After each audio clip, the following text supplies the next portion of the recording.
की गुजारा घर में, खत की गुजारा घर में, नैन बरन था दुख जाडिया, गोडे ते सुमारे दिन लोलियला।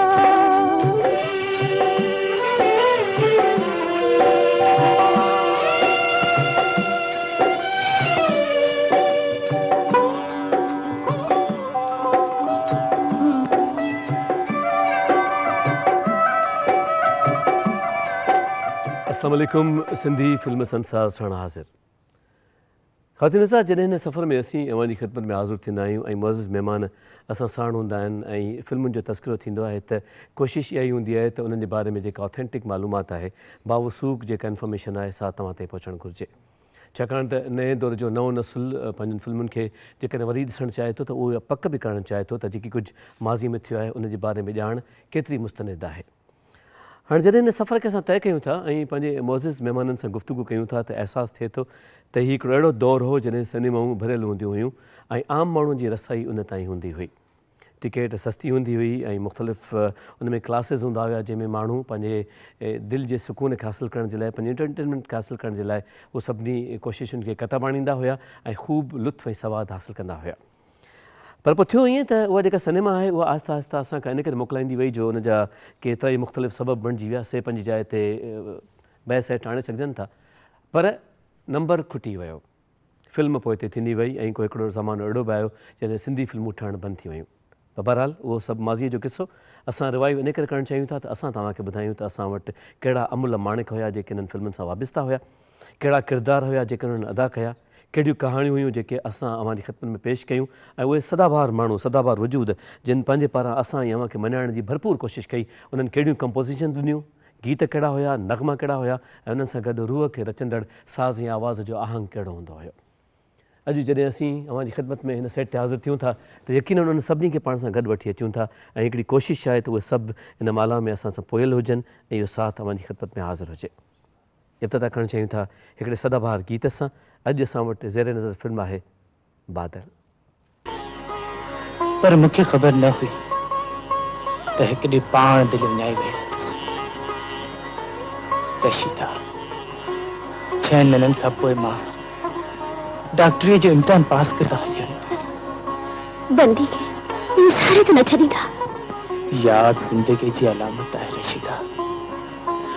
जेसि ताईं जीअरो रहंदुसि तोखे यादि कंदुसि। इहे मुंहुं ॾिठी जूं ॻाल्हियूं आहिनि। न रशीदा, तोसां गुज़ारियल हिकु हिकु घड़ीअ जी यादि ज़हन जे आसमान ते तारुनि वांगुरु हमेशह चमकंदी रहंदी। नाज़ी अदा, नाज़ी अदा, हाँ हुस्न ही शबाब वाला खैर करे, खुदा खैर करे। नाज़ी अदा, हाँ हुस्न ही शबाब वाला खैर करे, खुदा खैर करे। नाज़ी अदा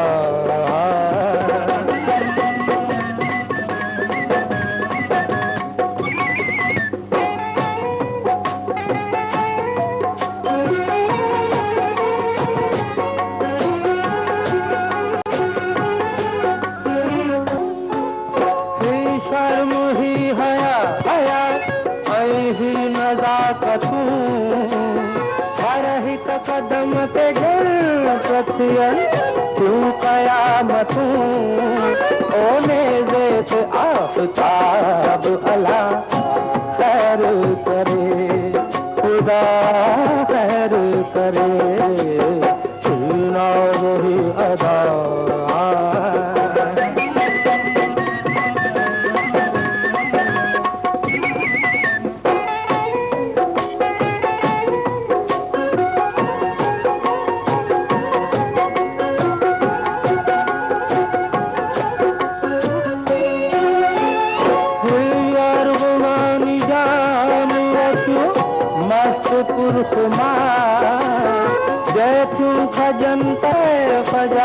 दरिया साथियन साथ ओ छलके तो ही शराब अल्लाह खैर करे खुदा खैर करे नाज़ ही अदा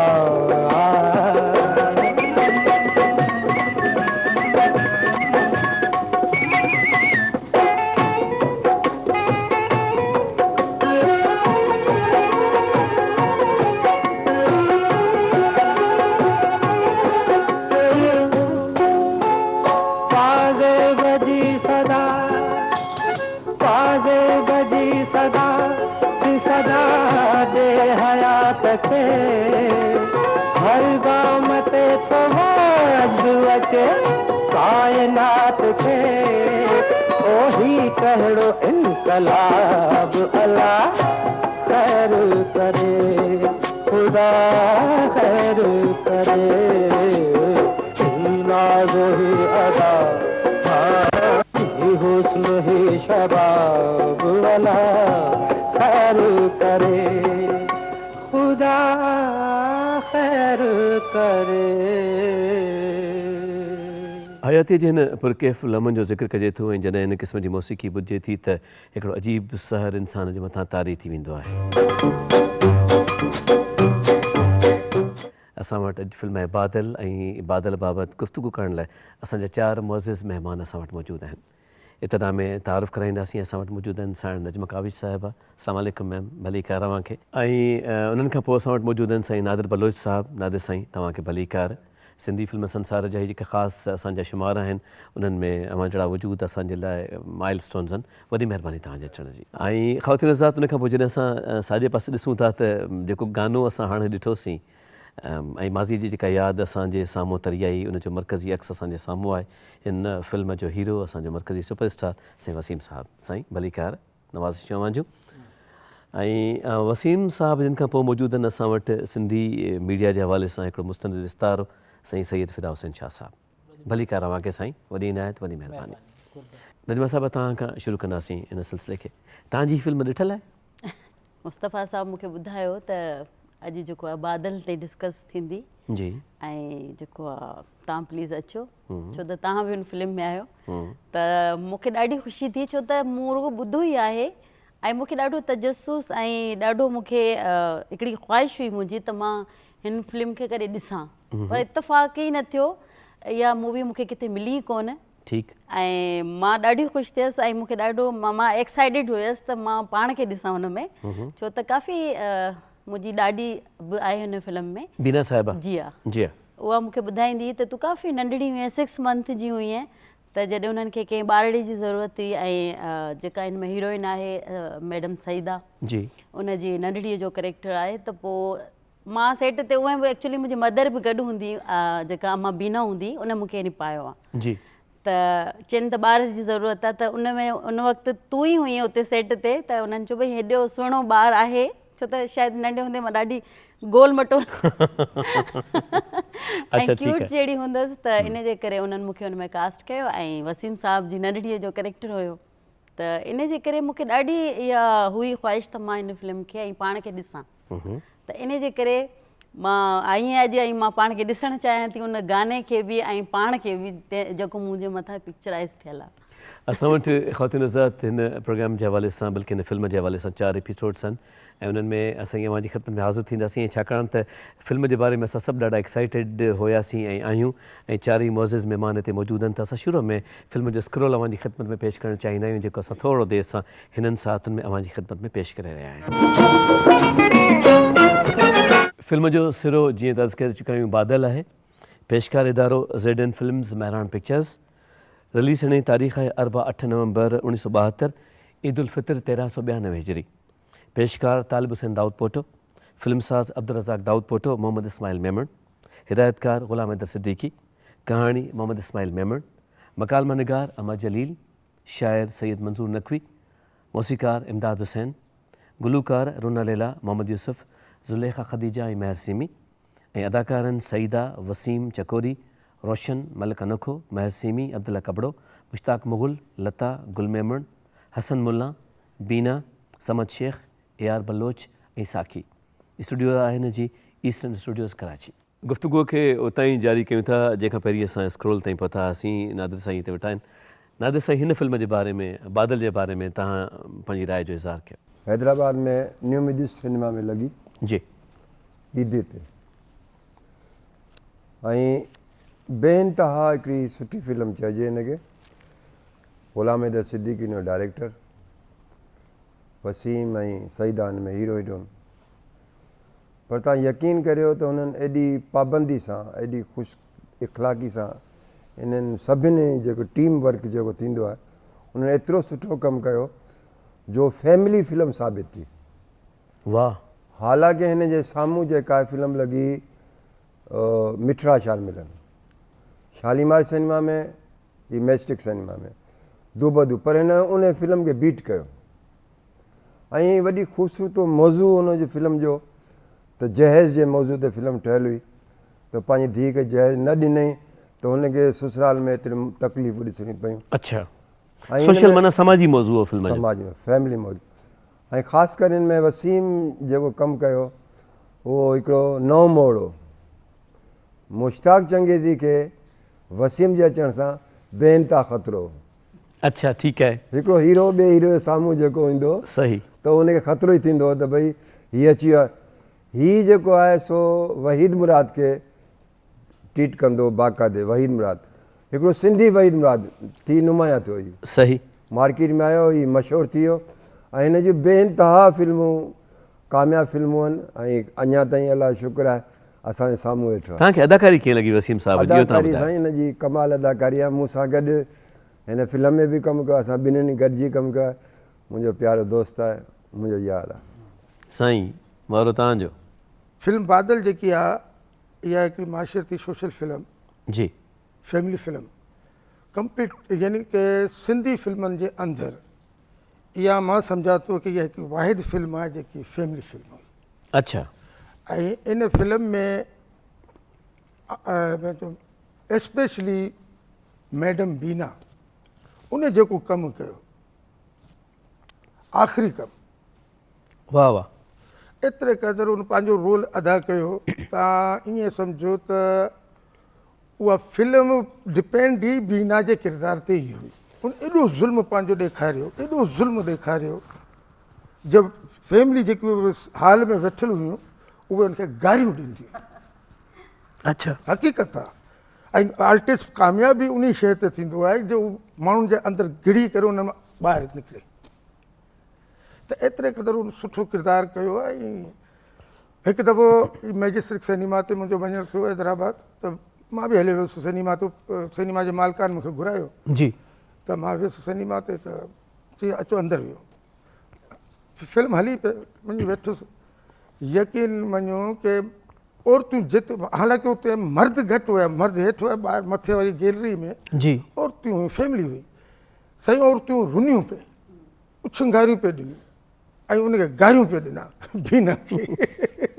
हिकिड़ी माई उन टाइम ते इतफ़ाक़ नादर साहिबु, इहा हक़ीक़त मुंहिंजे साम्हूं थियो आहे। हिकिड़ी माई पंहिंजो जुतो कढी करे ईअं स्क्रीन ते फिटो कयो, उहो बीना जे मथां। माना परफॉर्मेंस एॾी वॾी हुई न उहा। ओहो, आउं चवां थो कि आख़िरी बीना। वाह वाह। जी शाह साहब, हाणे फिल्म जो हीरो तव्हांजे पासे में ऐं तव्हां बि मुस्तक़िल हीरो हीरोइन्स जूं अदाकारनि ऐं सदाकारनि जूं ॻाल्हियूं कंदा आहियो। How do you feel about it? कीअं थो लॻे तव्हांखे? साईं, पहिरीं त आउं सम्झा पियो मुंहिंजा वॾा भाग आहिनि जे असांजो साईं वसीम मुंहिंजे भरिसां वेठो आहे ऐं हिननि अमले माण्हुनि खे ॾिसी असांजी भेण नजमा काविश हेॾी वॾी असांजी लीजेंड स्टार वेठी आहे। ॾिसो, बादल जो असां जेको गानो ॾिठो तंहिंमें पहिरीं मूं इहो गानो पहिरियों दफ़ो ॾिठो आहे ऐं मूंखे इहा हैरानी आहे त वाक़ई वसीम में उहा वहीद मुराद वारी केमिस्ट्री हुई, या जेकॾहिं मुश्ताक चंगेज़ी असांखे दिलीप कुमार जो ई रिप्लिका लॻंदो हो त वसीम असांखे राजेश खन्ना जी रिप्लिका थो लॻे। वाह वाह। ऐं जेकॾहिं वहीद मुराद ऐं छो जो वरी साईं जिन जो क़दु अदाकार मोहम्मद अलीअ जहिड़ो बि आहे त पाण मोहम्मद अलीअ जूं छमकूं ॾियनि था।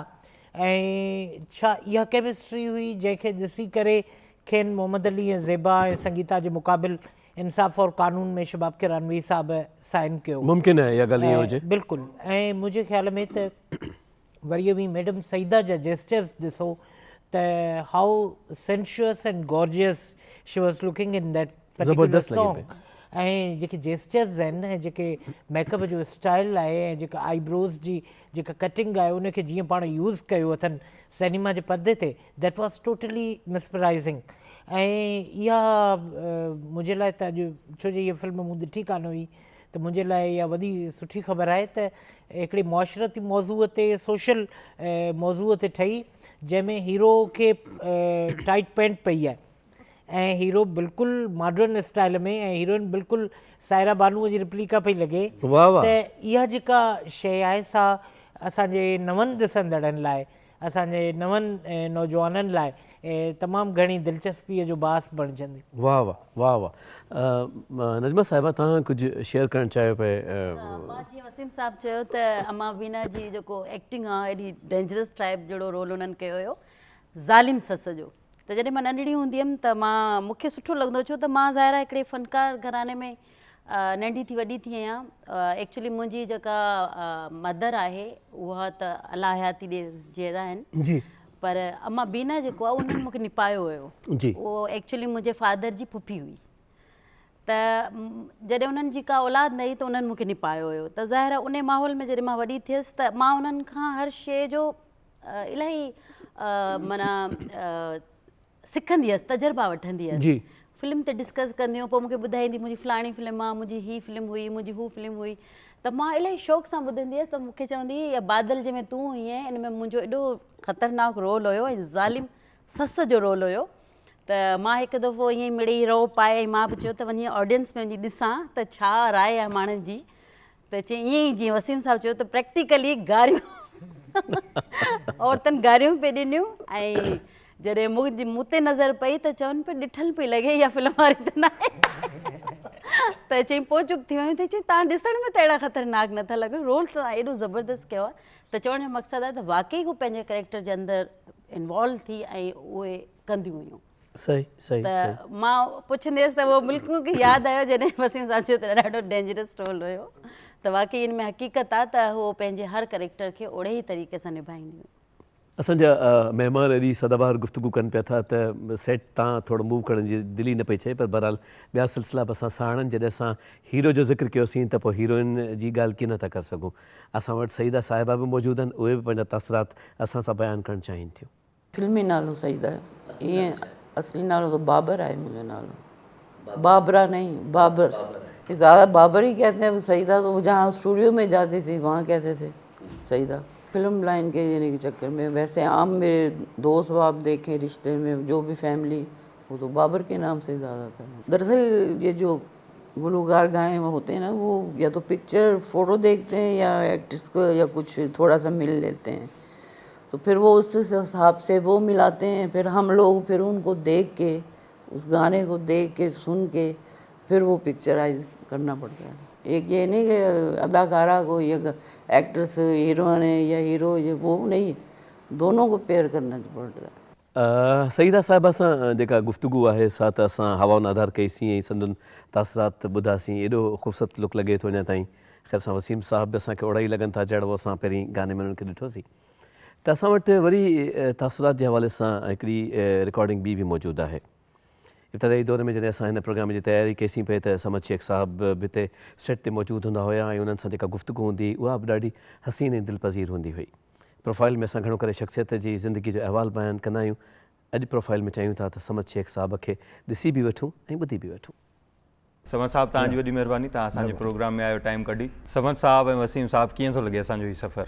बाबा हीउ सफ़र जेको आहे तमामु बहितरीनु सफ़र आहे। हिन में जेके तव्हां गीत जेके ॾेखारिया या गीत जेका पिक्चराइज़ कया आहिनि हिन में नओं रंग ॾिनो आहे असांखे तमामु वणी। असांजे दिलि खे तमामु सुठी तबियत सां लॻी ऐं छो त असांजे इन नए नसल खे इन्हनि गीतनि मां को वास्तो ई कोन रहियो। हीअ वीचारा हिन लाइ ॾिठो ई कोन हो। हाणे गीत वग़ैरह जेके आहिनि लय सिरे सां वरी पिक्चराइज़ थिया आहिनि नए नमूने सां। तव्हां इनखे आणींदो स्क्रीन ते ॾिसंदा असांजो नसल तमामु ख़ुशि थींदा। पुराणियूं यादियूं बि यादियूं इंफॉर्मेशन बि मिली तमामु तमामु घणी। ऐं ॾिसण सां उन्हनि जी नॉलेज बि हिते वधंदी छो त का पुराणी शइ उन्हनि खे ॾेखारिबो त उन्हनि में इहो अहसासु ईंदो इहो कमु बि थियो आहे इहो ॻाल्हि बि पहिरीं थिया आहिनि पोइ उन्हनि में अहसासु पैदा थींदो नओं नसल इन्हनि में वरी जाॻंदो इन्हनि कमनि खां उन्हनि खे ख़ुशी महसूसु थींदी समद शेख साहब जिते पाण अदाकारी कई उते हुननि जी हिदायतकारी बि बेमिसल हुई ईअं यकीन हिकिड़ो बाग़ बहार वजूद हुयो जेको असांखां मोकिलायो वियो ज़िंदगी बहरहाल ईअं ई आहे इन में इहे सभु सफ़र तय थींदा रहनि था जॾहिं असां गुफ़्तगू कईसीं पिया शुरूआत में त नजमा साहिबा ज़िक्र कयो हिकिड़ी अदाकारीअ जे हवाले सां त नंढिड़ो ॿारड़ो जॾहिं हिन फिल्म में शूट थिए थो त उहो पंहिंजो पाण खे ॾिसणु चाहे थो त उहो कीअं थो लॻे चाहियूं था त स्क्रीन ते सभु गॾिजी ॾिसूं त उहो ॿारड़ो उहा ॿारड़ी असांखे कीअं थी लॻे हिन फिल्म जो सदाबहार गीत तव्हांजी ख़िदमत में पेश कयूं था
यादि जा अक्स वरनि था ऐं इन दरवाज़े ते ई फिल वक़्तु तव्हांखे मोकिलायूं था इन ई दुआ सां अवां जिते बि जो ख़ुशि हुजो शाद ऐं आबाद हुजो अर्ज़ु कयोसीं अव्हांखे शुरू में त फिल्म बादल जे हवाले सां असांजी निशस्तुनि में कुझु इज़ाफ़ो आहे ऐं इंशाअल्लाह लज़ीम ईंदड़ हफ़्ते बि हिन फिल्म जे हवाले सां ई असीं अव्हांजी ख़िदमत में हाज़िर थींदासीं पंहिंजे मुअज़्ज़िज़ महिमाननि जा शुक्र मञींदे उन्हनि जा थोरा मञींदे मोकिलायूं था इजाज़त ॾींदा फ़ी अमान अल्लाह अला वाहे